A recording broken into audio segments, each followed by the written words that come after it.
lagi di MMA, mertua menantu, aku dong. Kita kedatangan sepasang suami istri yang sangat luar biasa. Mereka punya hati yang sangat besar. Menerima orang betul hangat apa adanya.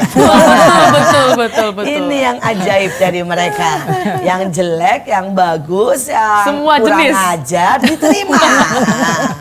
Nah ini yang langka ini yang begini. Kebanyakan orang menerima hanya orang yang baik, berprestasi. Cuma mereka ini adalah orang-orang yang berbeda sekali buat saya. Mereka adalah orang-orang yang menolong ini segala jenis ditolong sama mereka. Inilah bahkan Pak kita Erlan. suka mencarikan beasiswa. Betul. Dan selalu syaratnya juara kelas, anaknya sopan, baik. Nah susah ini kita ya. Tetapi mereka berdua adalah orang yang memberikan beasiswa kepada anak yang kurang ajar, tidak mau belajar, dan nilainya 4. Nah siapa yang mau? Nah mereka berdua yang mau. Mereka ini memang baik, luar biasa. Luar biasa sekali. Boleh mulai memperkenalkan diri, mungkin dari bapak, kemudian ibu, terus mungkin coba cerita sedikit masa lalu. Terus kenapa sih kok sampai hari ini mau nolong orang kurang ajar, bodoh, nggak ada masa depan, nggak ada harapan rasanya. Nah ini kenapa? Iya. Nama saya Erlan Kusnadin Cahyono. Kalau ada Cahyono udah tahu lah pasti dari Jawa. Betul. Bersinar. Ya betul Bu, bersinar. Saya dipanggil dengan Erlan. Sebenarnya panggilan kecil saya bukan Erlan. Oh bukan. Jadi panggilannya tuh Eng. Eng. Terus kemudian saya sekolah di Susah SMP itu Eng itu. dipanggil Eeng. Ya itu lebih Susah lagi ya. Pokoknya begitulah. Ya saya dari kampung, dari desa yang nggak ada listriknya, namanya Desa Tapen. Desa Tapen di daerah Jombang. Karena ibu saya adalah bidan di puskesmas, bapak saya petani kecil, ya penggarap sawah lah. Ya saya hidup di desa selama 12 tahun. 12 tahun? 12 tahun Bu, karena saya sekolah SD-nya di desa itu. Tidak ada listrik? Nggak ada listrik. Nggak tahu kenapa. Tapi memang daerahnya daerah benar-benar ya memang minus ya. Tapi ibu saya setia melayani karena satu-satunya bidan di satu kecamatan 22 desa. Wow. Waduh, jadi kalau, itu bisa pagi siang sore ya, betul. melahirkan. Nah dulu dari kecil waktu saya sudah mulai bisa naik motor ya, saya suka nganter ibu saya juga. Nah terus kemudian saya umur 12 tahun sudah pisah dari orang tua. Sampai sekarang. Karena saya harus ke kota, bapak saya pengen supaya kalau kamu di sini terus kamu nggak akan jadi orang yang maju. Pokoknya kamu harus sekolah ke kota. Makanya pada akhirnya saya pindah ke kota, terus sampai saya sekolah, saya bekerja. Nah, saya dari 5 bersaudara, ya saya anak pertama. Kemudian dari sekolah, di Surabaya waktu itu, sampai di perguruan tinggi. Itu sembari sekolah sudah nyambi istilahnya, terus sudah mulai kerja-kerja itu? Atau Saya belum? nggak berani nyambi Bu waktu itu. Karena gini, karena saya diajak teman-teman saya untuk ngajar. Ayo kita ngajar gini. Saya prinsipnya cuma satu, saya pengen cepat selesai dan saya kerja, saya cari uang. Karena bapak saya dan ibu saya bebannya cukup berat. Ya cuman itu aja pada waktu itu. Ya puji Tuhan waktu itu saya ikut tes. Sebenarnya kalau dilihat tes saya juga nggak terlalu baik. Nggak bagus ya, pokoknya saya waktu itu lulus lah. Ya terus kemudian ya pada akhirnya saya bekerja sampai dengan saat ini. Ya masa-masa remaja biasa lah Bu. Jadi waktu saya di SMA, saya sampai masuk di geng motor. Masih sempat juga nih anak kampung di geng motor. Ya karena lingkungan. Kembali lagi ya itulah, pergaulan yang buruk merusak kebiasaan yang baik ya itu. Jadi saya kena, tapi saya nggak sampai narkoba, saya nggak sampai ini, saya hanya sebagai teman-teman yang ya berantem dan sebagainya. Tapi ya pada akhirnya saya harus memutuskan untuk berubah. Nah saat itu Tuhan tolong saya bisa berubah. Dan setelah itu baru saya sekolah di perguruan tinggi. Kira-kira gitulah. Luar biasa. Sekali lagi ini buat kesaksian buat semua orang bahwa tidak ada anak kampung yang tidak bisa sukses. Tidak ada orang yang tidak punya masa depan atau miskin kata orang karena tinggal di sebuah desa yang tidak ada listriknya, tidak bisa jadi kaya. ini adalah tanda, ini adalah teladan, ini adalah sebuah berkat yang mau di-sharekan buat semua orang. Ada kesempatan, ada jalan, jangan menyerah. Nah sekarang dari Bu Evi, ya dari mana nih Bu? Dari keluarga kaya nih, jangan-jangan. Ya. Baik, perkenalkan saya Evi Subiaktuti. Saya biasa dipanggil Evi, tapi kalau di Mahanaim biasanya dipanggilnya Evi Erlan. Oh, iya, karena betul, ada beberapa, ada guru, ada Nggak tahu teman-teman yang kenapa ya lain. nama bapaknya kok mau ikut-ikut ya. Saya juga gitu, kalau dikenal Evi yang mana Bu? Evi Erlan. Oh iya. Iya.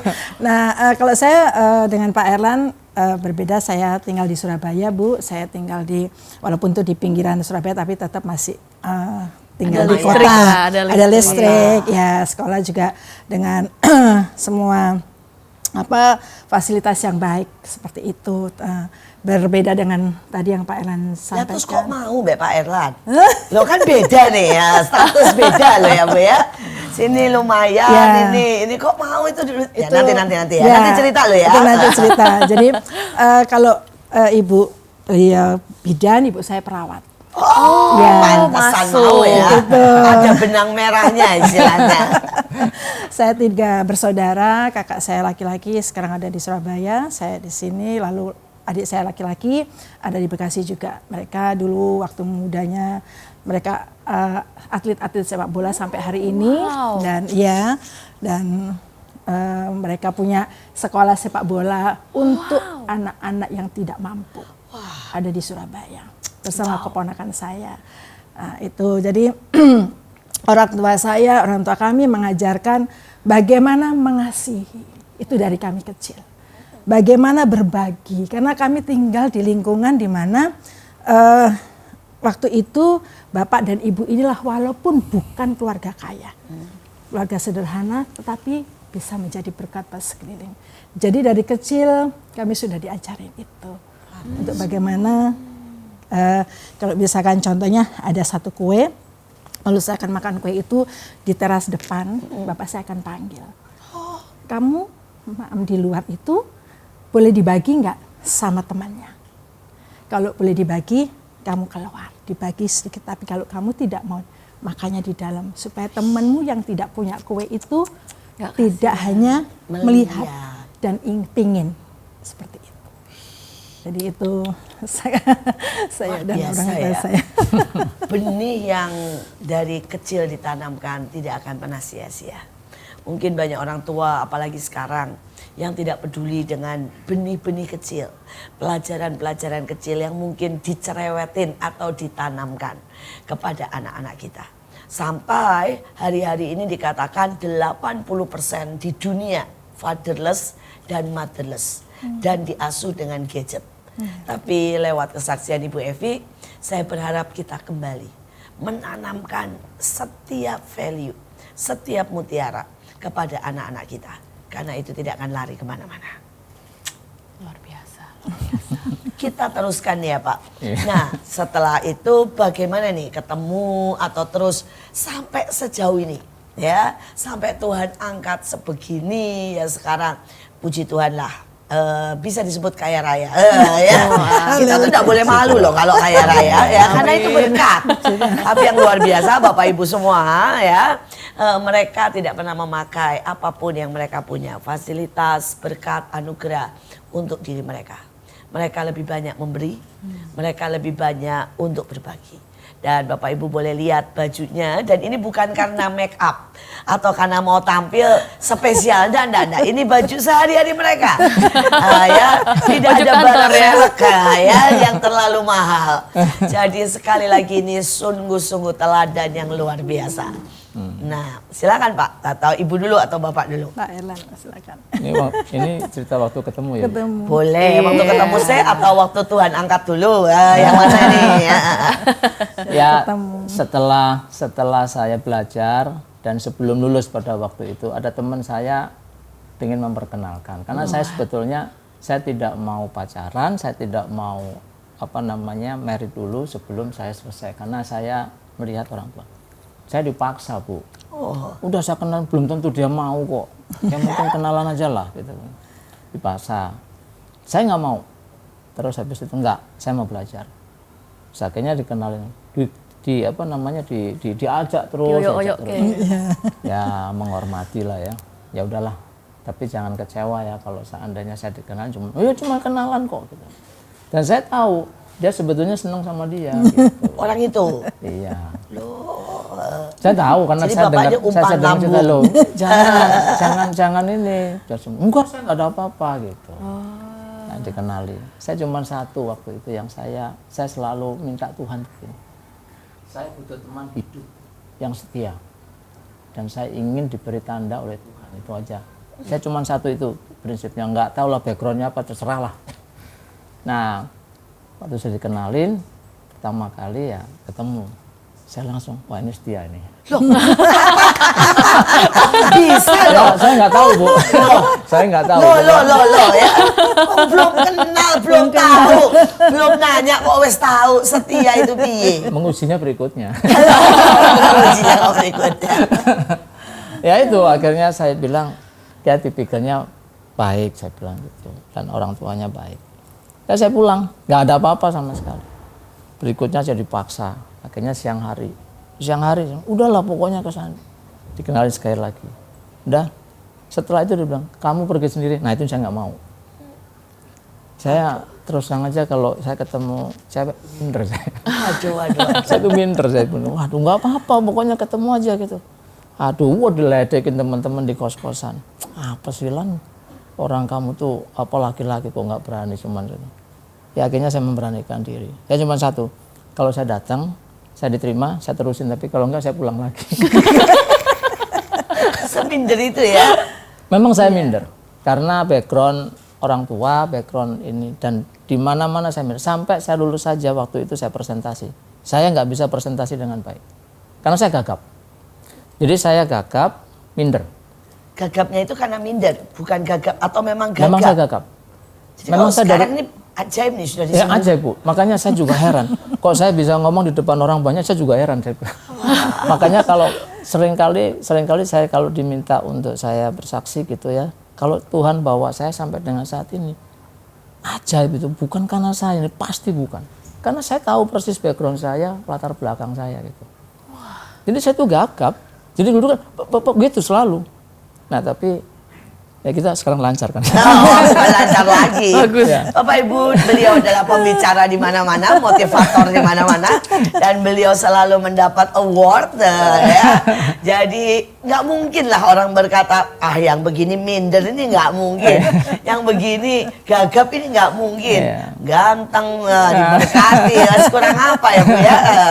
Nah cerita dari Ibu nih sekarang, gimana Bu waktu itu kan ini pertama kali lihat aja udah bilang setia. Nah kalau Ibu nih gimana itu? Pertama kali lihat gimana ini? Iya, saya waktu itu kan, jadi yang memperkenalkan Pak Erlan dengan saya itu kan memang satu sekolah dengan Pak Erlan. Dan memang sudah lama beliau itu juga adalah kakak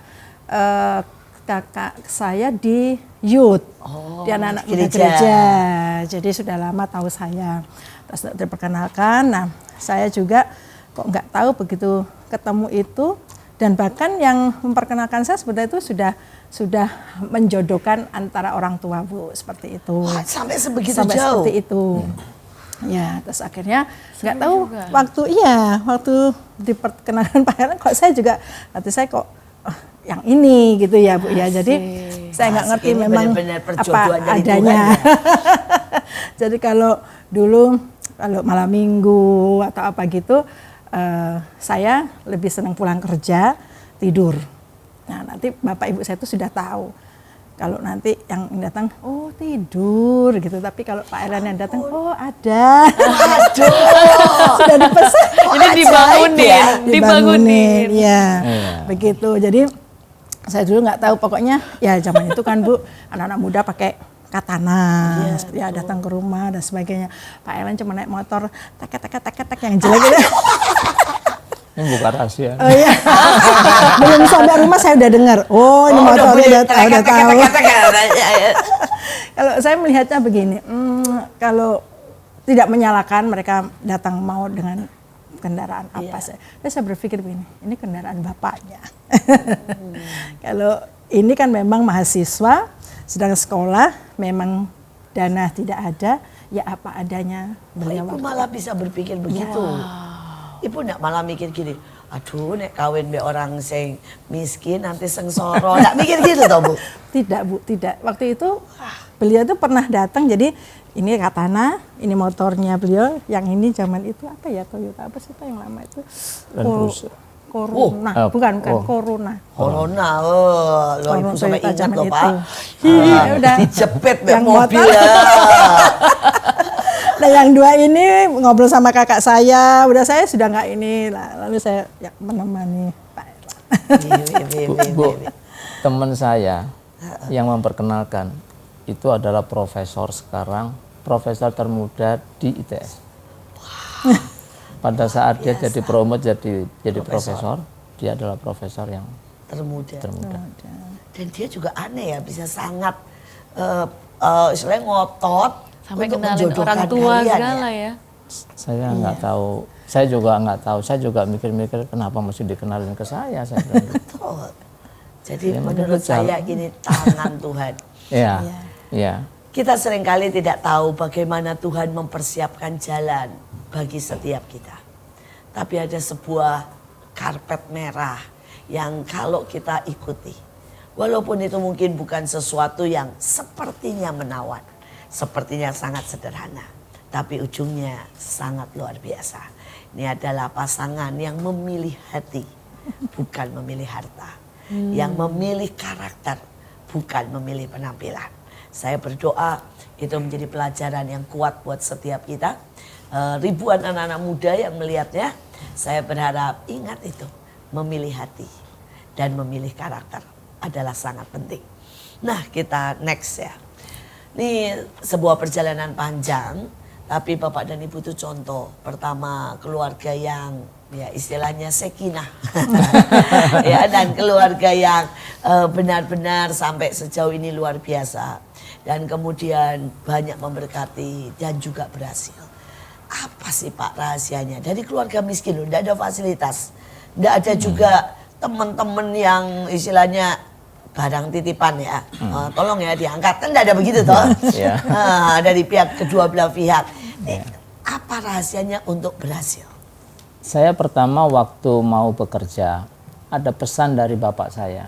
Dia contoh yang baik bagi saya. Dia bilang gini, satu jujur.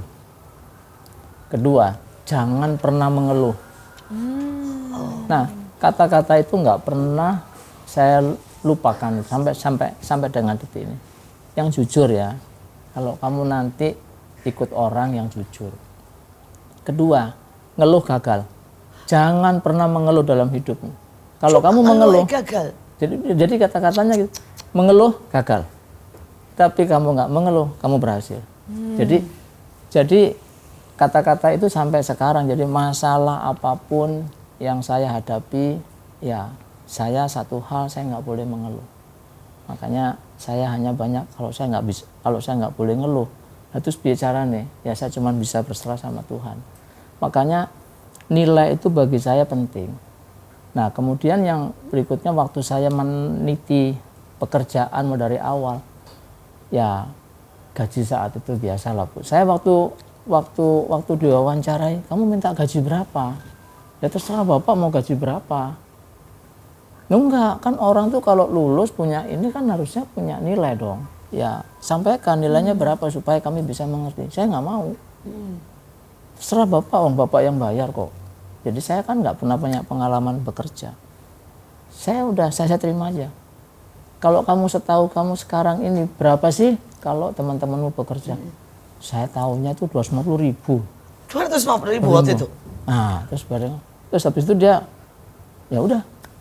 Nanti kita Pak, Bapak saya diterima apa enggak? Ya tunggu dulu nanti. Saya ini orang kampung Pak. Saya datang gini nih jauh-jauh, uang saya hanya untuk sekali transport. Jadi mendingan Bapak jujur ngono. Jujur. Makanya saya jujur aja. Nah saya minta tolong, saya diterima apa tidak. Jadi nggak apa-apa Pak kalau saya nggak diterima. Kamu tunggu di luar. Habis itu dia masuk ngomong gitu.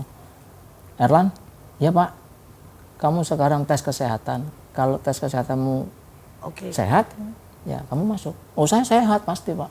Saya sehat. Siang itu saya langsung berangkat ke rumah sakit, saya ini pokoknya saya tes. Dan akhirnya saya diterima. Nah, dalam perjalanan pekerjaan. Gaji pertama itu berapa? Benar 250? Enggak, Bu. 410.000. Wow. Saya, waduh, lebih dari apa yang saya pikirkan ternyata. Ya gitulah. Ya tapi saat itu dipotong ya terimanya di bawah itu pasti. Karena dulu kan juga ada banyak potongannya. Mulai dari situ saya ditaruh di mana saja, disuruh bekerja apa, disuruh apa aja. Saya tidak pernah menolak sampai detik ini. Jadi sampai saat ini, kamu minta apa? Terserah Bapak mau suruh apa, saya kerjain. Sampai detik ini, Sampai prinsipnya detik ini. begitu. Saya, ya prinsip saya orang saya ini kan orang Kampung. karyawan yang berkarya, dibayar orang, ya saya cuma bisa bekerja yang terbaik buat apa yang saya bisa kerjakan. Ya, Sebuah itu. prinsip yang sangat luar biasa. 3 hal saya ulang. Ya. Tidak boleh mengeluh ya Pak ya. Jujur, tidak boleh mengeluh. Dan namanya karyawan ya, kerjakan yang terbaik. Apapun, jangan pernah menolak. Jadi Bapak nggak pernah misalnya protes bilang gini, Pak nggak bisa Pak, udah malam. Atau misalnya berkata, wah ini terlalu susah buat saya. Tidak pernah? Tidak pernah sama sekali. Sampai detik ini saya tidak pernah. Karena kalau saya sudah menanyakan itu berarti saya sudah mengeluh berarti. Cuma menanyakan itu Nah, kan saja. menanya berarti Pak di sama malam kan ngeluh berarti saya. Aduh, Tapi kalau saya terima kan saya nggak ngeluh. Wah, luar biasa nih. Wah, pantas Tuhan bawa sangat tinggi. Ya rupanya ini rahasia kecil yang luar biasa. Nah kalau dari pihak Bu Evi, punya suami kerja keras seperti ini ya. Dan kemudian terus nih ya naik pekerjaannya banyak ya. Kadang-kadang pasti rasa sepi, ditinggal terus ya. Terus kemudian mungkin banyak nih, saya ini maaf ya. Istri-istri bos itu kan bajunya aneh-aneh, tasnya aneh-aneh, perhiasan dari ujung rambut sampai kayak jualan toko emas ya. Loh ini kan bagaimana Ibu bisa tidak seperti mereka? Kami menikah dari tahun 91 ya Bu ya. Lalu saya dibawa ke Jakarta di sebuah kos-kosan yang hanya cukup untuk tempat tidur kecil, 1 meja kecil, 1 lemari kecil. Oh, itu pertama kali. Berdua. Dan itu tidak berlangsung lama. Setelah itu kami ada rumah di Wisma Asri di Bekasi, hampir ke Babelan itu. Di sana kami tempati dengan apa adanya, tidak ada barang, tidak ada apapun. Kami tidur di lantai. Tidur di lantai dan beliau sudah terbiasa waktu itu kan jauh ya Bu ya. Kalau dari sana sekarang kan semua sudah berupa jalanan ya. Jadi jam 5 saya sudah antar beliau itu ke pinggir jalan raya untuk tunggu bus. Ya, angkot dulu untuk ke terminal. Jadi kami memang memulai semuanya dari nol, dari bawah. Dan waktu saya dulu bersama orang tua saya melihat ibu saya, bagaimana beliau hidup, bagaimana beliau mendidik kami, mengatur rumah tangga seperti itu. Dan saya waktu itu dipesankan gini, jangan pernah membuat pikiran suamimu itu kacau saat di kantor. Jadi jangan pernah menuntut, jangan pernah itu saya ingat sekali. Jangan pernah nuntut, jangan pernah melihat rumput yang di sebelah itu lebih karena kan hijau. Sangat muda ya Bu ya, masih muda, lebih hijau. Jadi saya tahu bagaimana beliau kerja keras, berangkat pagi sampai rumah jam 10 malam dan sebagainya, dan itu sampai hari ini. Dan puji Tuhan karena saya dari kecil sudah dididik dengan bagaimana mengasihi, bagaimana kita punya 1 dibagi 2 untuk memberi. Jadi hari-hari saya memang dari mulai menikah ya saya isi kembali itu dengan bagaimana saya melayani sekitar saya saja, security atau siapapun, terus ikut kalau dari gereja ada persekutuan atau apa, saya gendong anak saya bawa dia dari kecil supaya mereka juga tahu bagaimana. Dan sampai saat ini untuk mengisi semua hari saya begitu Pak Erlan dari pagi sampai malam ya saya bersama teman-teman pelayanan. Seperti itu. Luar biasa, luar biasa. Memilih untuk tidak kesempatan untuk itu ada, Bu, kalau mau. Jadi Untuk belanja, shopping. iya, seperti itu. Bahkan Nggak malu Bu, nih misalnya ketemu bos-bos gitu ya, kok bajunya sederhana, istrinya bos gitu. Enggak. Gimana itu? saya Enggak. mau jadi diri saya sendiri. Dari Pak Erlan, ini juga kan super sederhana ya. Sedangkan yang lain kan juga, wah jamnya segala macam. Itu gimana Pak? Apa tidak ada rasa, wah ya saya mestilah setidaknya mirip mereka lah gitu. Saya nggak kepikir, saya sangat bersyukur punya istri yang sederhana. Gitu ya. Justru itu yang makanya Bu, waktu pertama kayaknya setia ini. Luar biasa, luar biasa. Keluarga yang berbeda, keluarga yang diberkati, keluarga yang menjadi teladan, keluarga yang memilih untuk bersyukur. Sekali lagi, jangan kemana-mana, tetaplah di MMA, mertua menantu. Aku Aku dong. Dong.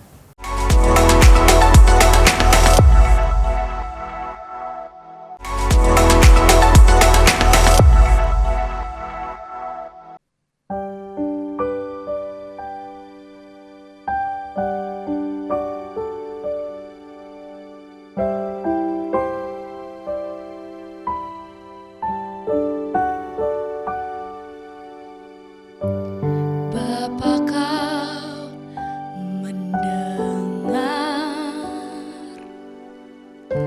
seruan hatiku, tak pernah kau lepaskan dari kasih-Mu. Lewat lembah kelam, kau temani aku. Roh-Mu bekerja selalu untuk kebaikanku.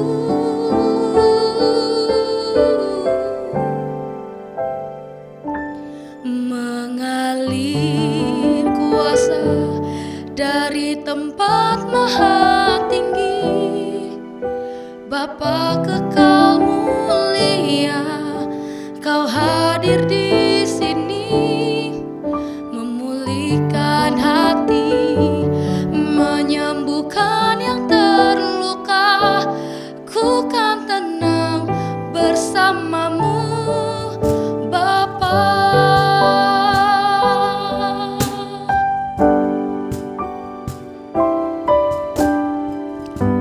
Lewat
Kembali lagi di MMA, mertua menantu.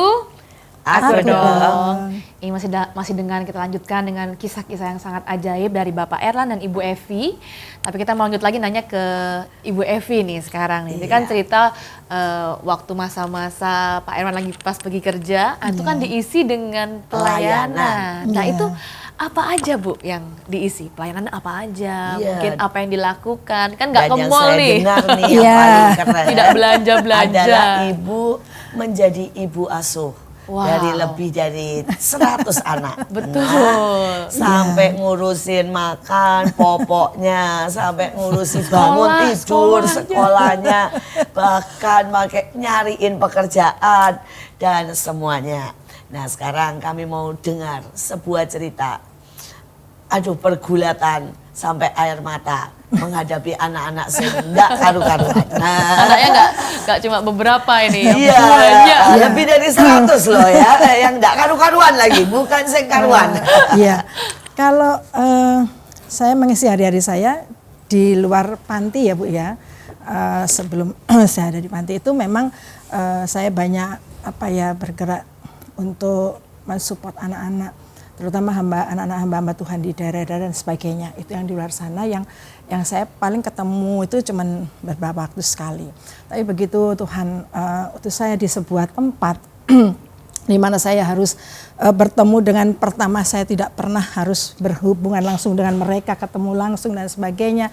Saya biasa di rumah dengan 3 orang anak perempuan yang cantik dan pinter dan nggak usah diapa-apain ya, sudah mandiri. Lalu saya harus mengurus anak-anak laki-laki. Pertama, iya, anak laki-laki 99 anak laki-laki waktu itu.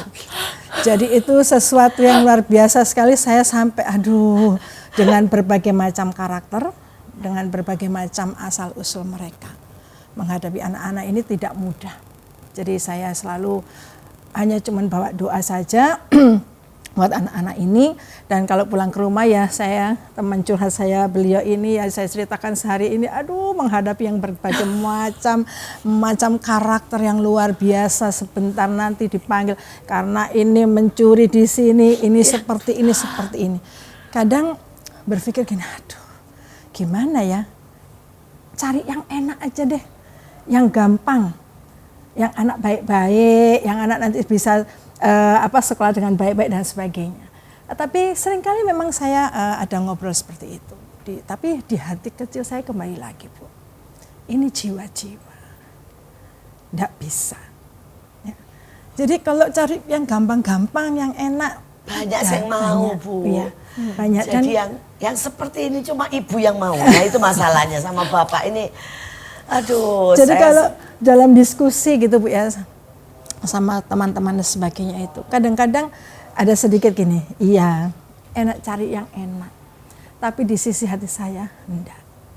Ini anak-anak perlu juga dididik, mereka juga adalah jiwa-jiwa yang perlu mendapatkan kasih, dan kalau ini adalah jiwa-jiwa ini adalah generasi-generasi kita ke depan, generasi-generasi Tapi bagaimana menghadapi ini, maaf kata ya, saya mendengar apa yang dihadapi ibu, mulai dari bangun tidur aja susah. Ya. Untuk tertib ke sekolah susah. Betul. Baju seragamnya nyolong, rebutan. Ya.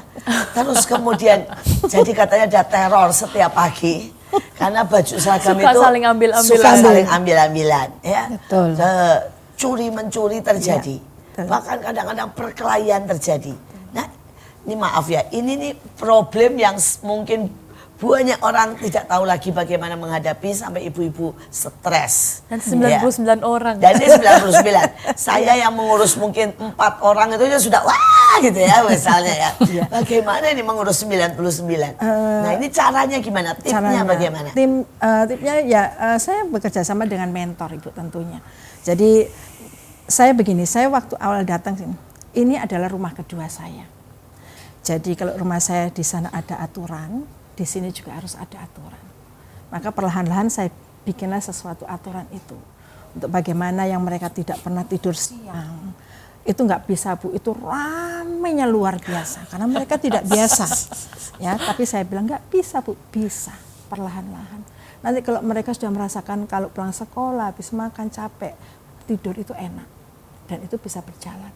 Nah kalau masalah seragam, sepatu dan sebagainya itu memang luar biasa.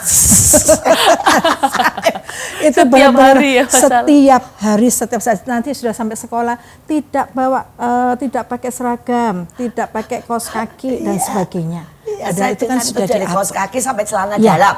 Iya. Nah, ya terjadi Sampai pencurian. Nah, Pencurian. ya. Padahal Gimana itu sudah sih, Bu? disiapkan sangat banyak. Nah caranya bagaimana Ibu tahan dan menghadapi itu? Saya harus saya harus tahan, Bu, karena mereka perlu untuk dididik. Kalau saya nggak tahan, saya sudah kabur. Bukan anaknya ya. Ya, berpikir pertama bukan anak, bukan siapa-siapa. Saya harus menghadapi mereka seperti ini, dikasih taunya susah, diajarinya susah dan sebagainya. Nanti kalau saya pulang di rumah ya sudah sabar. Saya ini sudah sabar banget, sudah sabar. Sabarnya sudah mentok. Sudah mentok gitu. Bahkan pernah suatu hari itu ada tamu, saya lupa kalau saya itu pakai salon pas. Saking pusingnya ya Bu ya. Saking pusing salon masa di sini. Iya, salon pas. Nah, karena menurut saya kan nggak Iya. terlalu, buat saya nggak terlalu kelihatan. Tapi saya kok nggak enak ya, tamunya kok ngeliatin saya terus gitu kan. Ternyata salon pas bukan kecil Bu, yang satu lebar begitu gitu kan. Jadi ya sudah, begitu selesai baru saya sadar tamunya sudah pulang. Astaga, berarti tadi beliau tamu. Dia bingung. Salon pas. Tapi pasti berpikir, waduh ibu ini mikir apa Ngajarin anak-anak sampai sakit kepala sampai ini. yang seperti itu. Dan bahkan pernah satu saat ada satu rombongan teman kami, jadi datang hanya dengar suara anak-anak, dengar suara aduh nggak tahan, udah pulang. Ayo ikut kami aja pergi yuk jalan-jalan, kamu nggak pusing apa ngeliat? Enggak, pergi aja silakan. Saya tetap di sini. Seperti itu. Jadi tamu saja Pusing. cuma Cuma 10 menit. bagaimana ada di sini dan kamu bisa itu ya semua karena kekuatan dari Tuhan. Saya cuma minta itu aja Bu. Kalau secara saya sendiri ya mungkin aduh banyak yang harus dipikirkan itu tadi, bukan siapa-siapa, tapi kan saya minta kekuatan dari Tuhan dan saya percaya kalau Tuhan sudah tempatkan saya di sini walaupun belum bisa sampai mendidik mereka bisa sampai seperti yang saya impikan pastinya itu, tapi saya percaya Tuhan yang akan menyentuh mereka, menjamah mereka, mengubah hidup mereka. Luar biasa. Sangat banyak kesaksian yang kami dengar dari anak-anak yang diubahkan. Ada anak-anak yang berkata seumur hidupnya dia tidak pernah merasakan kasih. Dan dia merasa Ibu Evi adalah ibu mereka. Ada anak-anak yang bahkan dia tidak bisa percaya bahwa dia punya masa depan. Tapi lewat Bapak dan Ibu Evi, mereka merasa punya masa depan. Bapak Ibu, ada satu anak yang mendatangi saya dan berkata, sebelum Bapak dan Ibu Evi ada di panti asuhan ini, mereka tidak pernah merasakan pesta. Tapi Ibu dan Bapak ini rutin memanjakan anak-anak ini ya. Dan mereka berkata mereka makan sampai puas. Dan mereka berkata kami bukan cuma sekali pesta. Setahun minimal kami 2 kali pesta. Sejak Bapak dan Ibu mengadopsi dan memegang panti asuhan ini. Sekali lagi ada orang-orang yang mungkin tidak memilih sama sekali untuk memakai uangnya untuk dirinya sendiri. Tapi menjadi berkat. Nah sekarang pertanyaan kembali kepada Pak Erlan. Saya dengar ada banyak kesaksian yang ajaib nih. Salah satunya pada waktu itu demo dan tidak ada yang berani mendekati. Ya. Nah ini kenapa Bapak dengan tubuh kecil yang demo banyak kok berani? Nah, bisa tolong merupakan kesaksian buat semuanya. Iya, berani pasti karena ada faktor Tuhan yang tuntun saya pastilah ya. Tapi saya harus bersyukur dan berterima kasih atas masa lalu saya. Karena masa lalu saya kan geng motor kan kumpulannya pasti preman. Oh itu tuh rahasianya. Mentalnya kuat ya. Makanya saya langsung gini, oh ternyata ada maksud Tuhan waktu itu. Kenapa sampai saya dibawa? Saya nggak pengen di kumpulan itu, nggak pengen. Tapi karena pergaulan itu benar-benar menekan saya pada saat itu dan saya kumpulannya udah ya pokoknya nggak bener lah. Nah, yang kedua, sebetulnya apa yang mereka hadapi ini tugas dan tanggung jawab saya. Kalau saya di demo itu udah berkali-kali sih. Dan itu memang ya secara daging manusia saya stres juga ngadepin itu. Dan tapi katanya kan kalau sudah itu kan ngeri ya, teriak-teriak, terus kemudian kadang-kadang emosi. Ya. Nah itu gimana itu Bapak? Dan saya gini Bu, cuman saya mikir gini, mereka tuh butuh mengerti. Jadi kalau mereka misalnya hadir gitu, kalau saya lawan, kemudian kalau misalnya saya menghindar, nggak akan menyelesaikan masalah. Ya harus dihadepin, apapun masalahnya dia dihadepin. Kan soal nanti terjadi apa dengan diri saya kan ada proteksi Tuhan. Saya cuma percaya itu. Dan mereka tuh butuh dikasihi. Jadi satu hal yang saya bilang ini, udahlah Pak, ini orang udah mulai kayak gini. Sudah, yang sabar. Sing sabar. Hadepin aja. Pokoknya udah, nanti pelan-pelan akan. Terus kemudian saya di demo lagi. Sampai itu di daerah lingkungan kantor saya itu penuh seragam itu. Mereka pada keluar semua. Saya cuma gini, yang sabar ya. Jangan keras sama mereka. Kasihi mereka, rangkul mereka, ajak ngomong mereka. Karena mereka tuh butuh diperhatikan. Karena mereka tuh butuh diajak ngomong. Ya, sama dengan anak-anak ini tuh sebetulnya butuh untuk dikasih, butuh untuk diajak ngomong. Nah, sampai saat itu pada waktu itu sampai tengah malam. Demonya tengah malam? Enggak, bukan. Apa mereka pengen ketemu sama saya. Akhirnya ketemu. Ya, dia bantu saya. Ya, saya punya teman hidup yang setia, yang dampingin dia di luar, saya di situ. Ya, dia ngobrol sama saya. Pelan demi pelan, satu persatu. Dia nggak punya nilai dalam dirinya. Nah, itu yang harus diisi di hatinya. Itu aja yang saya mau. Makanya waktu saya memasukkan pelan-pelan nilai-nilai itu, mereka semakin hari semakin mengerti, Pokoknya saya dicecer, tambah saya mengasihi mereka. Udah, yang sabar. Wah, semuanya udah pada nggak sabar. Sabar. Kamu ikutin saya, sabar. Tenang aja, nanti ada waktunya. Dan saya cuma teringat satu firman gini, segala sesuatu indah pada waktunya. Nyanya tuh nya besar, artinya apa? Waktunya Tuhan. Jadi udahlah, hadepin aja gitu. Nanti ada waktu yang indah kok, yang Tuhan sediakan buat kita. Kapan? Ya kita cuma bisa mengikuti proses itu untuk tetap mengasihi mereka. Sampai ada orang Jepang saya levelnya di atas saya.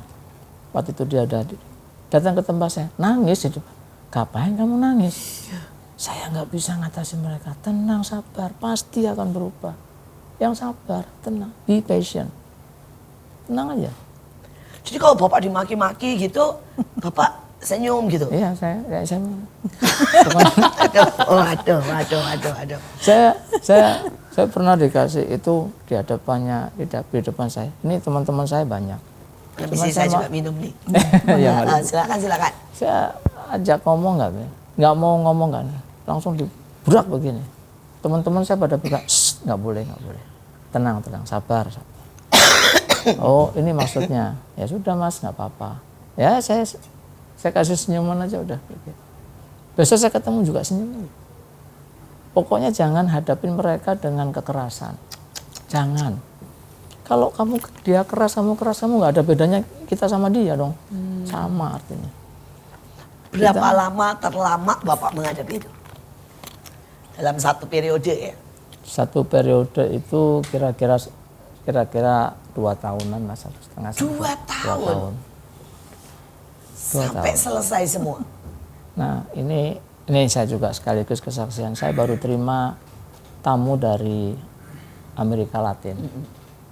Mereka mendengar cerita yang dimana tempat saya bekerja. Mereka datang ke sini dan mereka ingin dengar apa yang dilakukan. Nah kemarin saya baru selesai. Ya nih, puji Tuhan pas minggu ini saya selesai. Saya cuman gini. Buat saya tempat kerja saya dengan ribuan orang, belasan ribu orang, itu tempat pelayanan saya. Yang mana saya harus memberikan nilai bagi mereka. Karena saya tetap prinsip adalah people oriented. Harus memanusiakan manusia, karena itu jiwa yang memang mereka harus bisa mengerti. Nah akhirnya pada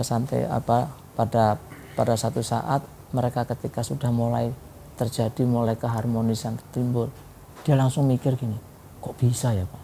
Nah kamu juga bilang kok bisa, saya juga kok bisa. Saya bilang gini, ini karena Tuhan, percaya itu karena Tuhan. Jadi intinya kita punya organisasi. Nah, saya bilang, yang menabur, yang menanam, dan yang menyirami itu nggak penting. Cuma Tuhan yang penting. Kenapa? Karena Tuhan yang membuat tanaman itu tumbuh. Jadi kita mesti fokusnya sama Tuhan. Makanya saya di kantor pun juga saya sama teman-teman yang mungkin perlu tablik akbar, saya ada tablik akbar. Kalau untuk teman-teman perlu ada yang non muslim juga kita melakukan aktivitas itu. Jadi kami semuanya fokusnya sama Tuhan. Nah itu yang saya lakukan. Kemudian nilai-nilai yang harus ditanamkan. Prinsipnya adalah beri contoh. Nggak bisa dikasih buku, baca buku terus kemudian baca ya ikutin, kalau nggak ikutin nggak bisa. Jadi saya sekarang rubah punishment jadi berkat. Jadi artinya jangan dipanis orang itu, tapi berkati dia dan apresiasi mereka. Jadi utamakan mengapresiasi. Paling simpel apa? Setiap pagi berikan kamu senyuman. Selamat pagi Mas, bagaimana kabarnya? Mbak, bagaimana kabarnya? Itu sudah satu hal yang membuat dia 50% masalahnya dia selesai. Karena apa? Dengan senyuman, dengan itu dia merasa hatinya itu akan terapresiasi.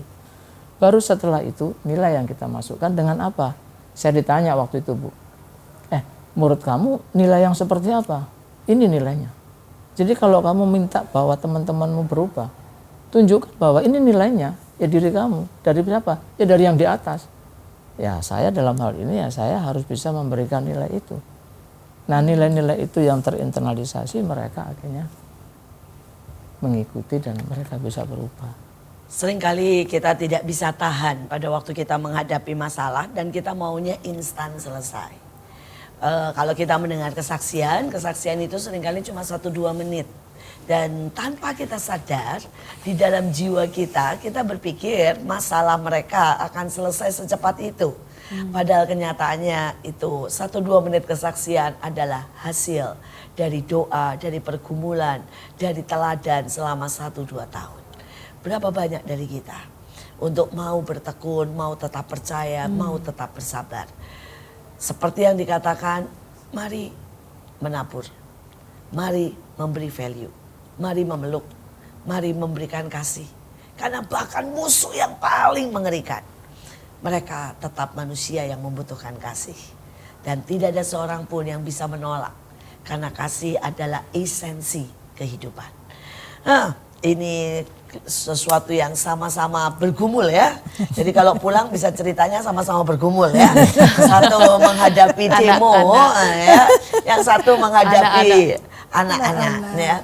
Dan dua-duanya memakai senjata yang sama rupanya, yaitu kasih dan kesabaran.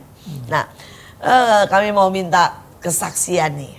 Waktu sudah mendekati, dari Bu Evi sebuah paling berkesan dari anak-anak ini, ya, yang setelah sekian lama melayani.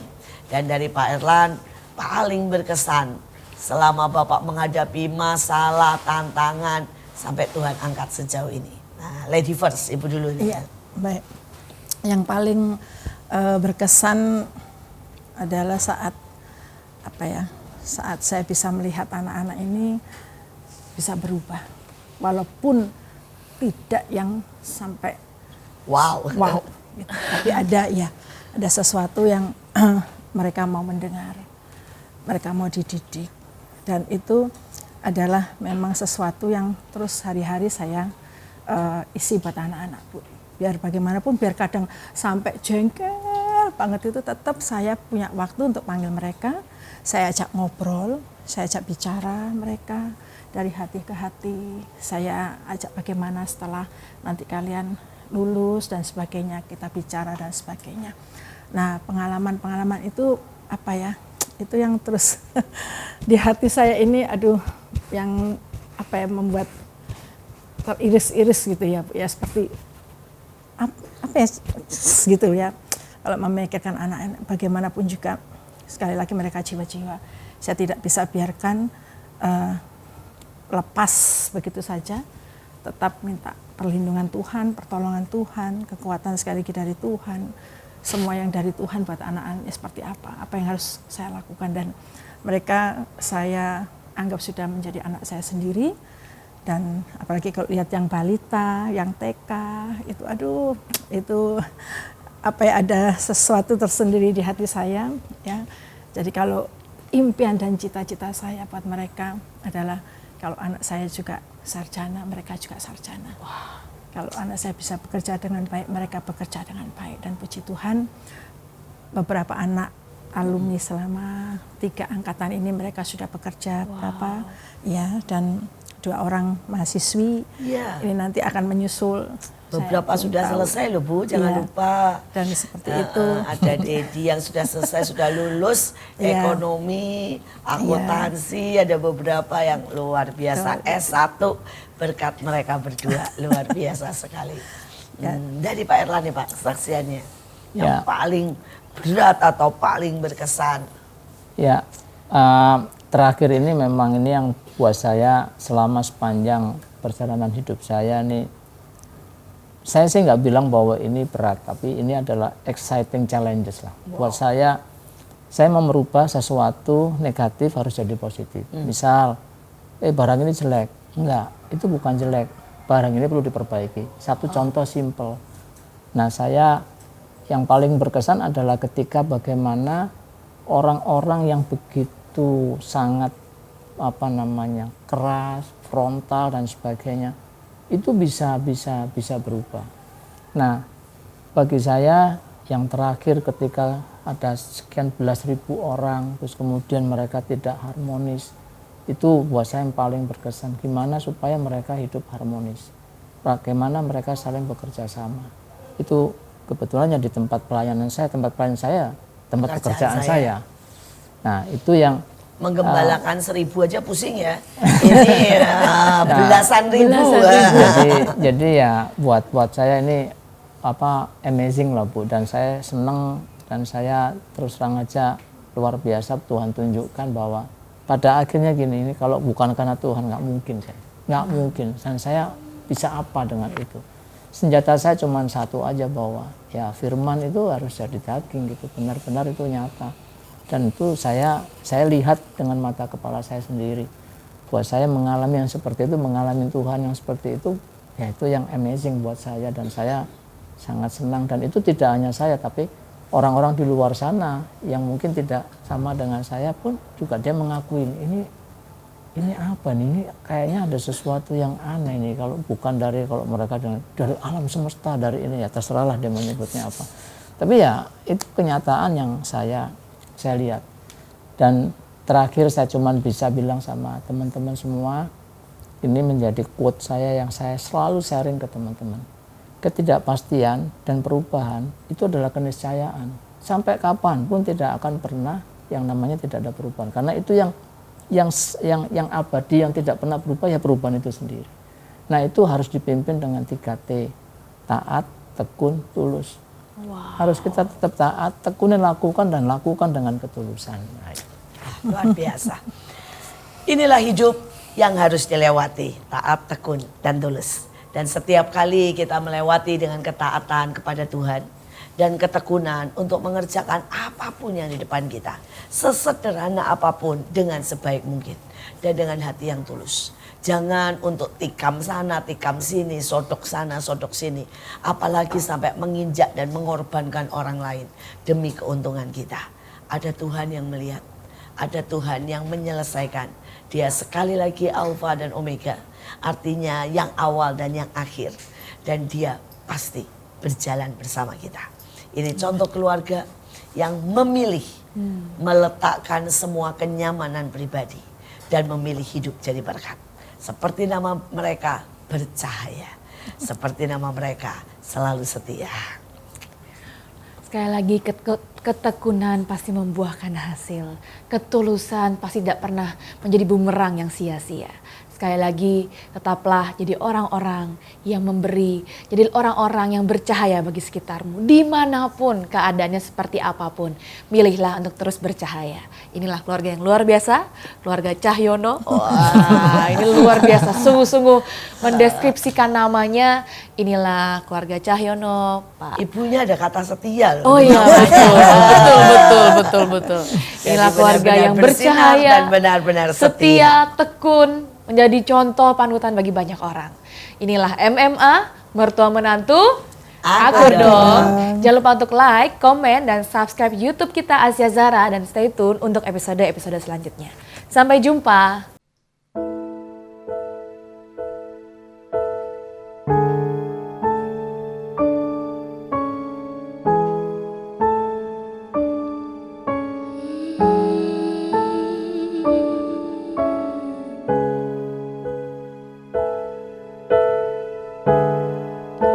Kekuatan di jiwaku, ketenangan di batinku, ada dalam hadiratmu, ku menyembahmu.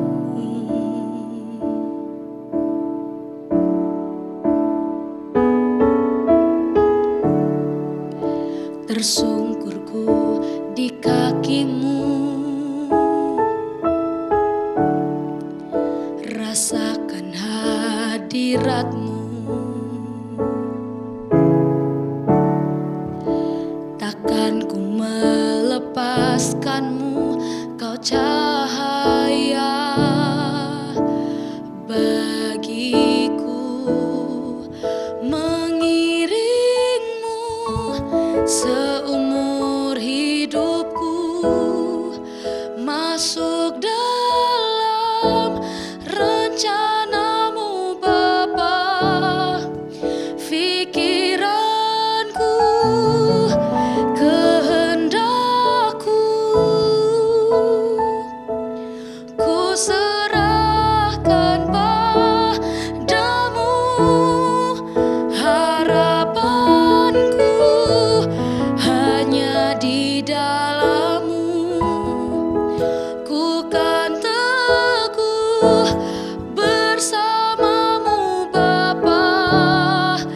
Jadikanku bejanamu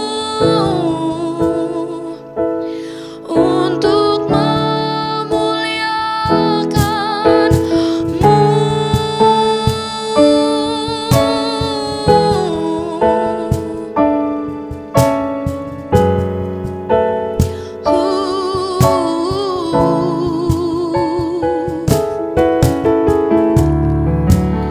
Tersungkur